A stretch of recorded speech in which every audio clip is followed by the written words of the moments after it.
I'm excited because Team South Africa is back. They've returned from China. The athletes, after winning 2 gold medals and a bronze, they're now holding a briefing. Let's listen.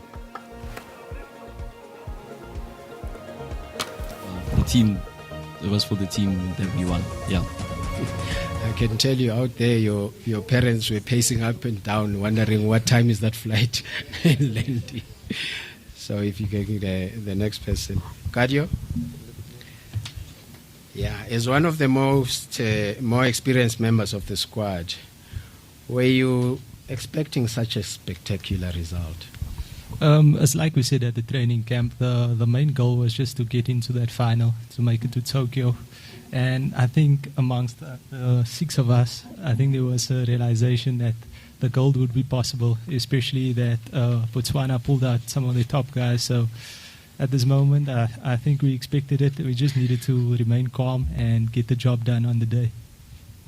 That's nice. Mji, Jimgulu. Hello. You have become a regular member of the SA 4x4. How much does this mean to you to be able to form part of the squad that is doing so well at an international level? For me, coming where I come from as an athlete and growing every year, it means a lot to be part of this wonderful group. So raise your voice. It means a lot for me to be part of this wonderful group, and I wouldn't have been so much proud. Like, everyone is running fast, and I think we're gonna grow even more as a team and as South African athletes also. So I'm so proud to be part of this first gentlemen. Thank you. Pillay, can you share your thoughts on the incredible depth that we have at the moment in the 400 meters running? In South Africa, does this competition motivate you more as an athlete?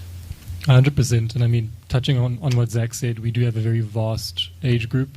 I mean, I'm still quite young, but I feel like I'm the middle child in the squad.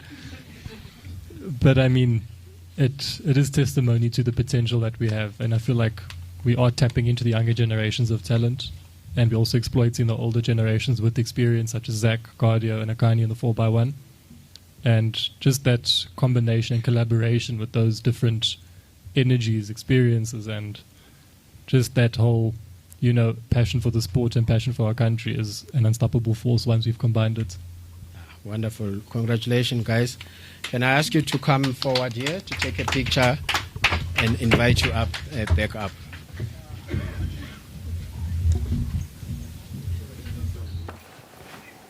That's Team South Africa there, arriving back home from China. A lot of us are beaming, of course, here in studio with pride, Tembegile, as we look at their performance. And I suppose as we bring in Mawande into this conversation, Mawande, a lot of South Africans tonight, as they watch this team, this is a team that has made the nation proud.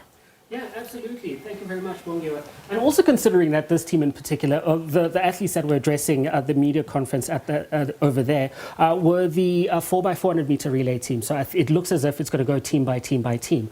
And the interesting thing about their side is that they've got 2 teenagers in that particular side. And in the final, they managed to run a South African record of 2 minutes 57 point, whatever it was there at the end. And you've got a couple of athletes who are absolutely phenomenal. Leonard Kukumur is still a high school student. Udema Okon is a year or 2 out of school. Then you've got Laith Pillay, who's been to 2 Olympic Games and is only 22 years old. So it looks as if that particular team, there's a lot to expect from them in the future. And you consider as well that possibly Wade Finikat could feature in that side. So there's a lot to be excited about South African athletics, as you were talking about a little bit earlier.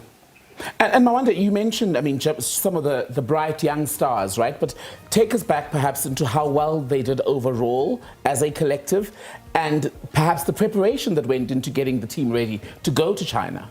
So for the first time in a very long time, the South African relay squads had a long time to prepare. They had ample time to prepare. They were out over here in Joburg as well. And they were supported ably by Athletics South Africa as well as SASCOC, which enabled them to go perform there. And like one of the athletes mentioned as well, Botswana were probably the side that was expected to go on and win. They had Letsile Teboko withdraw from that particular event. And then the SA side went on to run a national record actually in the semi-finals and then in the finals again. So yeah, they've been absolutely phenomenal, and I think they have the possibility and opportunity to run even faster than what they did. And you're saying this is a team by team, it appears, session of briefings. Are we expecting more to come up in the evening? So we do have the 4x100 meter relay athletes over there as well, and the women's 4x400 meter relay team as there as well. Okay, Mawande is on standby for us. As those various teams then come out, we will bring the briefings to you and perhaps the highlights as South Africa celebrates their performance at the World Relay Championships in China.